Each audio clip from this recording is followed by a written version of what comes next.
Review শুরু করার আগে অন্বেষা হাজরার মানে অভিনেত্রী অন্বেষা হাজরার একটি মন্তব্য আমার খুব সুন্দর লাগলো।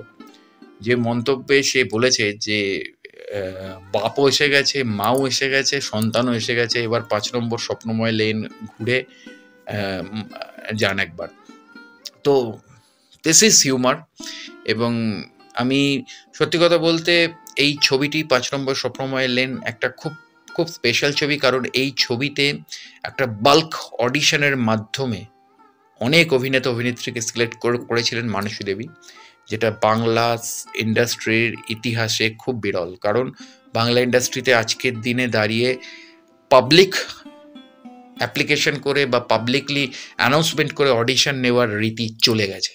এবং যেগুলো পাবলিক অ্যানাউন্সমেন্ট করে অডিশন নেওয়া হয় সেগুলো ম্যাক্সিমামই ফেক হয়, ম্যাক্সিমামই ভুল পথে চালিত হয়, এবং ম্যাক্সিমাম নিয়ে পরে কালোবাজারি বা অনেক নোংরামি হয়।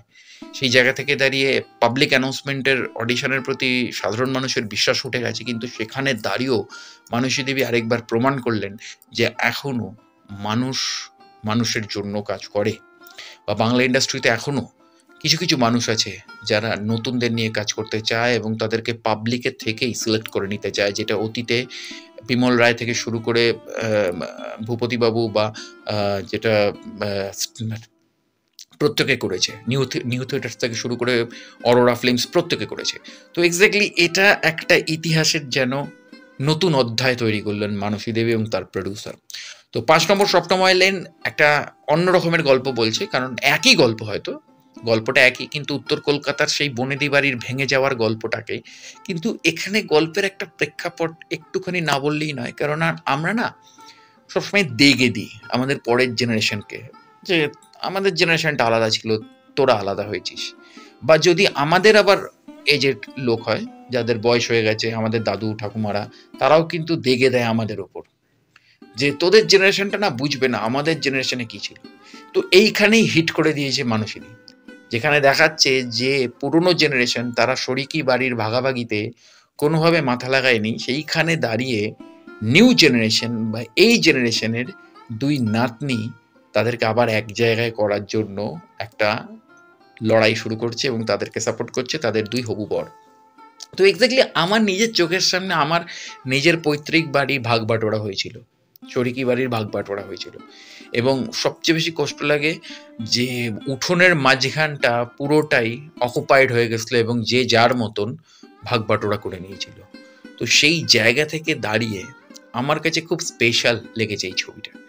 এবং সেই জায়গা থেকে দাঁড়িয়ে আমি ৫ নম্বর স্বপ্নময় লেনকে একটা আলাদা মার্কিং করব এবং আলাদাভাবে স্পেশালি থ্যাঙ্কস দেবো মানুষীদিকে। এবং অবশ্যই সিনেমাটা সবাই মিলে দেখুন, কারণ এই সিনেমাটাও পারিবারিক মূল্যবোধটাকে তৈরি করে। যেমন রাজ চক্রবর্তীর সন্তান এবং পিতামাতার মধ্যের মূল্যবোধটা তৈরি করে, যেটা জেনারেশন ওয়াইজ চলতে থাকে, ঠিক সেরকম ৫ নম্বর স্বপ্নময় লেন পারিবারিক একটা মূল্যবোধকে তৈরি করে এবং সেটাকে বলিষ্ঠ আকারে প্রেজেন্ট করে, যেটা এখন প্রায় হারিয়ে গেছে। আমি এমন জয়েন্ট ফ্যামিলি চিনি, এমন একান্নবর্তী পরিবারও চিনি, যারা শুধুমাত্র নামেই একান্নবর্তী পরিবার, যারা একসাথে ঘুরতে বেরোয়, একসাথে খায়, কিন্তু পিঠ পিছে কুটকোচালি করে এবং কেউ কারোর সাথে কোনো সম্পর্ক রাখে না। তো এক্স্যাক্টলি সেইখানে দাঁড়িয়ে এরকম একটা গল্প খুব দরকার ছিল, এবং মানুষেরই তার মুনশিয়ানায় এই ছবিটাকে এত সুন্দর প্রেজেন্ট করেছে যে আমি ভাবতেই পারি না যে মানসী দেবীর কাছ থেকে এরকম পরপর দুখানা অবিস্মরণীয় ছবি বাঙালি দর্শক পাবে, এবং আগামী দিনে আরও বাঙালি দর্শক পাক মানসী দেবীর কাছ থেকে এরকম ভালো ভালো সিনেমা, ভালো ভালো কনসেপ্টের সিনেমা, ভালো ভালো প্রেজেন্টের সিনেমা, এবং এই ধরনের বাঘা বাঘা ছবি, মানে যেখানে খাদান দেবের, যেখানে মিঠুন চক্রবর্তীর সন্তান, যেখানে টোটা রায়চৌধুরী, প্রতিমটি গুপ্ত, ফ্রেন্ডস কমিউনিকেশন এবং বাংলাদেশের অপূর্ব চালচিত্র তার সাথে কম্পিট করছে ৫ নম্বর স্বপ্নময় লেন একেবারে নতুন অভিনেতা অভিনেত্রীদের নিয়ে। That's call spirit. স্যালুট মানসী দেবীকে এবং মানসী দেবীর প্রডিউসারকে এবং টিম ৫ নম্বর স্বপ্নময় লেনকে।